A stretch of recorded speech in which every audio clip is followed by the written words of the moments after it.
കേന്ദ്രത്തിന്റെ തൊഴിലാളി വിരുദ്ധ നയങ്ങൾക്കെതിരെ സംയുക്ത ട്രേഡ് യൂണിയൻ ആഹ്വാനം ചെയ്ത പണിമുടക്ക് കേരളത്തിൽ പൂർണ്ണം. പൊതുഗതാഗതം സ്തംഭിച്ചു. കൽപ്പറ്റയിൽ ചരക്ക് ലോറി തടഞ്ഞു. കോഴിക്കോട് പുതിയങ്ങാടി GMUP സ്കൂളിൽ അധ്യാപകരെ തടഞ്ഞു പ്രതിഷേധക്കാർ. പണിമുടക്ക് ബാധിക്കാതെ ഉത്തരേന്ത്യൻ സംസ്ഥാനങ്ങൾ. ബന്ദിന് ഐക്യദാർഢ്യ പ്രഖ്യാപനം നടത്തി പാർലമെന്റിന് മുന്നിൽ MP-മാരുടെ പ്രതിഷേധം. ഉച്ചയ്ക്ക് 2 മണിക്ക് ജന്തർ മന്ദറിൽ പ്രതിഷേധ ധർണ. ശബരിമലയിൽ വീണ്ടും അന്വേഷണത്തിന് ഉത്തരവിട്ട് ഹൈക്കോടതി. കഴിഞ്ഞ മണ്ഡല മകരവിളക്ക് കാലത്തെ ജീവനക്കാരുടെ ബാങ്ക് പോസ്റ്റ് ഓഫീസ് ഇടപാടുകൾ പരിശോധിക്കണമെന്ന് കോടതി. സ്ഥിര താൽക്കാലിക ജീവനക്കാരുടെ അക്കൗണ്ട് വഴി മാത്രം നടന്നത് 14 ലക്ഷത്തിന്റെ ഇടപാടുകൾ. 3 ആഴ്ചയ്ക്കകം റിപ്പോർട്ട് നൽകണമെന്ന് കോടതി. സ്വർണ്ണ സാമ്പിൾ പരിശോധനയ്ക്കായി പ്രത്യേക അന്വേഷണ സംഘം സന്നിധാനത്ത്. കട്ടിളപ്പാളി കേസിൽ തിരുവാഭരണം മുൻ കമ്മീഷണർ ബൈജുവിന് സ്വാഭാവിക ജാമ്യം.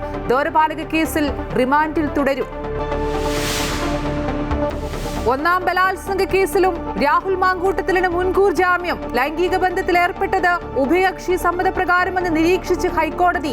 ജാമ്യം, മൊബൈലും പാസ്പോർട്ടും കൈമാറണമെന്ന കർശന ഉപാധികളോടെ തിരുവല്ല സ്പായിലെ കൂട്ടബലാത്സംഗത്തിൽ കൊട്ടേഷൻ എന്ന സ്ഥാപന ഉടമയുടെ വാദം തള്ളി പോലീസ്.